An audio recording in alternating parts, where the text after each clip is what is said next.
be agreed to, and I call the member for Bullwinkle. I rise today to speak to oppose this motion. I spent 8 years on the ground as a local councillor for the Shire of Mundaring and served proudly as their Deputy Shire President before coming into this place. And today I'm proud to continue that advocacy right here in Federal Parliament as the co-chair of the Parliamentary Friends Group of Local Government. I know firsthand the financial pressures that councils face, the critical reliance on federal funding partnerships and the deep frustration in dealing with a federal government that leaves you behind, and that is exactly what the Coalition did for a decade.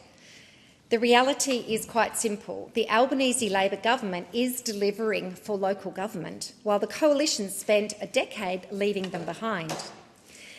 Local councils are the lifeblood of our communities. They build the roads we drive on, the libraries where our kids learn, and they manage waste, and a whole lot more besides. They need a federal partner that they can trust, and that's exactly what they have under this Labor government.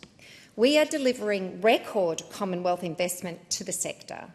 Since coming to office, Labor has delivered more than $16 billion in financial assistance grants directly to local councils. This financial year, those grants have increased by 5%, and they're up a massive 35% since 2021-22. That means they've grown from $2.6 billion to $3.6 billion. Speaker, so let's compare the records. In the Coalition's last 5 years in office, the financial assistance grants increased by $368 million, and in Labor's first 5 years, we're increasing them by $943 million. That is more than 2.5 times the growth that the opposition achieved.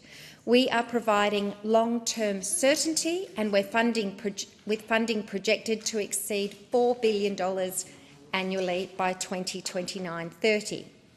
And Speaker, we hear the Coalition complaining bitterly about the conclusion of the Local Roads and Community Infrastructure Program, the LRCI program. But they're crying crocodile tears, completely ignoring the fact that it was the Liberals and the Nationals who made the decision not to fund future rounds of the LRCI. Under their watch, the program was set to expire completely in 2023-24. If they wanted to make it ongoing, they could have done so, but they didn't. Instead, it was this Albanese Labor government that stepped up at the 2022 election, committing an additional $250 million to councils in regional and outer urban areas, and extending the LRCI until June 2026. Thanks to Labor, 466 of Australia's 550 councils benefited from this extra funding.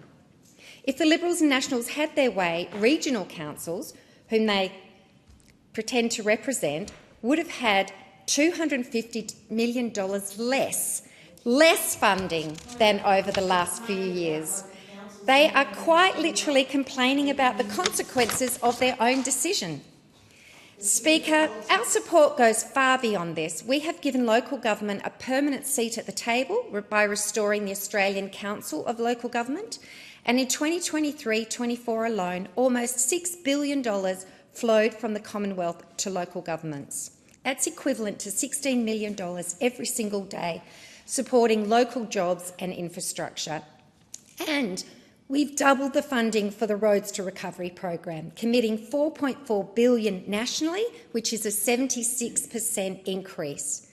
We have also introduced the landmark $2 billion local infrastructure fund to help councils deliver the enabling infrastructure that they need for new housing. ALGA President Matt Burnett warmly welcomed this, praising the government's trust in local councils.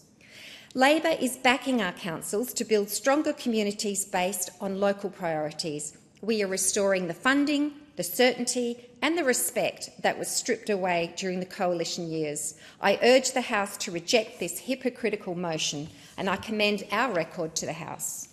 The question is